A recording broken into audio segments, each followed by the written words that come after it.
దైవజనులకు ఏ చదువు లేకపోయినా ఈరోజు కొన్ని లక్షలాది ప్రజలు, ప్రపంచంలో కొన్ని కోట్ల మంది ప్రజలు ఈ దైవజనుని యొక్క రాక కొరకు ఎదురు చూస్తున్నారు. ఈ దైవజనుడు అడుగు పెడితే చాలని ఎదురు చూస్తున్నారు. దాన్నే అంటారు కృప. ఈ కృపగల దైవజనులు ఎక్కడ అడుగు పెట్టినా సంఘాలు కృప పొందుకుంటున్నాయి. ఏ దేశంలో అడుగు పెడితే ఆ దేశం కృప పొందుకుంటుంది. నేను అనుభవించిన సత్యం చెప్తున్నాను. దైవజనులు అడుగుపెట్టిన ప్రతి చోటెల్లా సంఘాలు దీవించబడుతున్నాయి.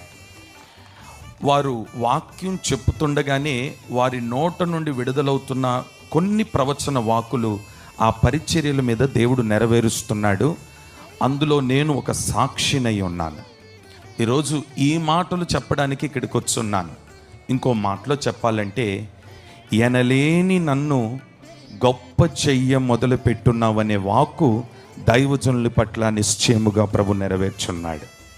ఈ సంవత్సరం ఆ పాట రాసుకున్నప్పుడు, ఆ పాట పాడుతున్నప్పుడు అంతా కూడా ఈ పరిచర్యను అంతటిని కూడా నేను జ్ఞాపకం చేసుకొని మా సంఘాల్లో కూడా ఈ మాట చెప్పడం జరిగింది.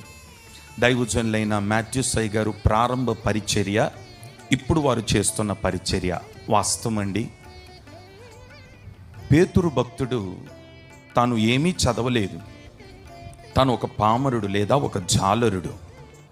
అలాంటి భక్తుడు మిద్దె మీద కూర్చొని మోకరించి ప్రార్థన చేస్తుంటే ఆకాశము నుండి ఒక స్వరం వినబడింది. నీవు లేచి ఆ ప్రాంతానికి వెళ్ళు, నీ కొరకు 3000 మంది ఎదురు చూస్తున్నారు.